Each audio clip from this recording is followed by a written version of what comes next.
Dan untuk membahas lebih dalam mengenai penyakit antraks ini, kita telah terhubung dengan Kepala Biro Komunikasi dan Pelayanan Publik Kemenkes, ada Ibu Siti Nadia Tarmisi. Bu Nadia, terima kasih sudah berkenan bergabung di Berita Satu Siang. Kasus antraks di Gunung Kidul adalah yang pertama terjadi di tahun ini ya. Tapi kasus antraks ini kemudian beberapa kali terjadi di Gunung Kidul, sebut saja di tahun 2017, 2019, dan 2020. Apa sih Bu faktor pemicu antraks ini kemudian berulang kembali? Ya, kita tahu antraks ini adalah suatu penyakit yang didapatkan manusia dari penularan dari penyakit hewan. Jadi memang ini adalah sebuah bakteri ya antraks dan memang kita memiliki kesulitan karena kita tahu bahwa bakteri ini memiliki spora yang sulit tentunya untuk kemudian dimusnahkan dengan cepat. Nah, memang kita tahu antraks ini adalah suatu penyakit yang sudah lama. Yang kemudian bisa muncul kembali karena tadi spora yang ada itu yang kemudian melindungi si bakteri tersebut.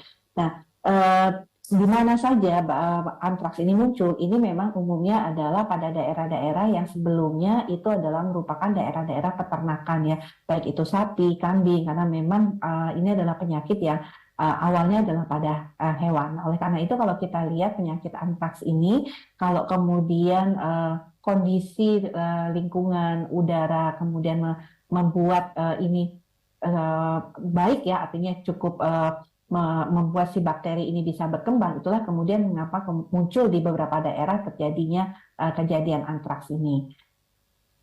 Artinya sejauh ini apa yang kemudian sudah dan akan dilakukan pemerintah untuk mencegah antraks ini kembali terulang, mungkin di Gunung Kidul atau mungkin lebih general di tanah air?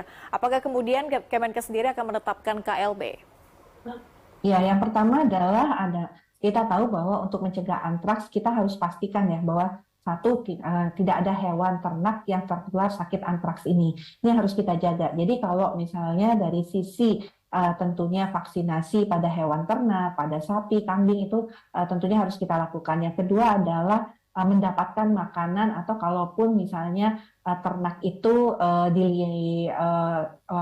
mencari makan itu tidak pada daerah-daerah yang memang punya riwayat sakit antraks di daerah tersebut ya, misalnya pada daerah yang memiliki padang rumput tapi sebenarnya itu daerah itu sebenarnya adalah kasus-kasus antraks pernah terjadi di situ. Nah, ini yang perlu dilakukan. Nah, yang kedua adalah kalau ada ternak sakit itu segera kemudian dilakukan pengobatan ya untuk mencegah tentunya perluasan. Pada daerah-daerah yang sudah ada kasus antraks ini tidak boleh ada migrasi, artinya perpindahan hewan ternak dari satu daerah yang sudah kita identifikasi ada antraks ke daerah lain yang belum ada. Nah, itu dari sisi hewannya harus kita tangani seperti itu. Nah, dari sisi manusianya tentunya kita tidak boleh ya membeli atau mengkonsumsi daging yang tentunya tidak resmi dilakukan pemotongannya di RPH, atau kemudian kita membeli daging atau mengkonsumsi daging hewan yang tidak dimasak sempurna, atau bahkan membeli dan mengkonsumsi daging yang kadang-kadang harganya itu jauh lebih murah dari pasaran, karena kita harus curiga ya. Nah, kita tahu bahwa kita juga tidak boleh mengkonsumsi daging hewan yang kita dapatkan dari hewan yang tiba-tiba mati mendadak ataupun sakit mendadak. Tentunya apa yang harus kita lakukan kalau kita kemudian mengalami gejala-gejala tersebut, segera lakukan datang ke fasilitas pelayanan kesehatan, karena kita tahu ya, misalnya kita makan dari hewan yang kita tadinya tidak tahu bahwa dia itu mati mendadak, tapi kemudian beberapa hari kemudian kita baru tahu dia mati mendadak dan kemudian mulai gejala, itu masih bisa kita lakukan upaya-upaya pencegahan atau profilaksis.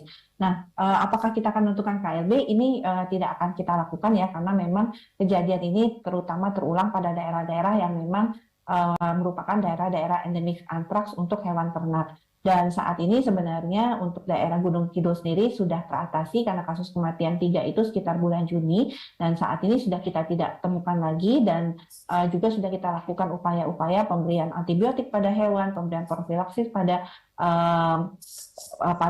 kontak-kontak yang kemudian mengkonsumsi daging hewan mati tersebut. Bu Nadia sudah menyampaikan sejumlah pesan dari Kemenkes untuk kemudian masyarakat lebih bisa waspada atau hati-hati terhadap penyakit antraks ini. Tapi sejauh ini Bu Nadia, sosialisasi dari Kemenkes sendiri ini terkait dengan penyakit antraks ini sudah segencar apa, Bu? Ya, tentunya kita menyampaikan edukasi ini kepada masyarakat luas ya, terutama karena kita tahu bahwa dampaknya bukan hanya pada daerah yang kemudian terjangkit antraks, karena bisa saja kan eh, terjadi penjualan ya daging sapi atau kambing ke daerah lain yang merupakan tentunya ini menjadi resiko. Nah, oleh karena itu yang pertama kita lakukan adalah kita bekerja sama dengan Kementan dan Dinas Peternakan terkait ya untuk melakukan edukasi bukan hanya di daerah-daerah yang terjangkit antraks, tapi juga pada peternak-peternak di luar penyakit yang di luar daerah yang ada penyakit antraks ditemukan itu untuk melakukan tadi upaya-upaya pencegahan dan preventif tadi. Yang kedua adalah yang kita lakukan juga mengedukasi masyarakat bahwa pertama, kalau kita membeli dan mengkonsumsi daging itu harus merupakan daging yang disembelih di RPH, jangan membeli di pemotongan-pemotongan yang tidak resmi. Kemudian pastikan itu dikonsumsi dan dimasak dengan sempurna, matangnya sempurna seperti itu. Dan kalau kita melakukan pengolahan pada produk-produk hewan, itu jangan lupa pastikan PHBS yang mencuci tangan, dan kemudian kalau kita memiliki peternakan ya jangan lupa juga kita lakukan desinfektan seperti itu. Baik, terima kasih Kepala Biro Komunikasi dan Pelayanan Publik Kemenkes, Ibu Siti Nadia Tarmizi, sudah bergabung bersama kami di Berita Satu Siang. Salam sehat, Bu Nadia, kita jumpa di lain kesempatan.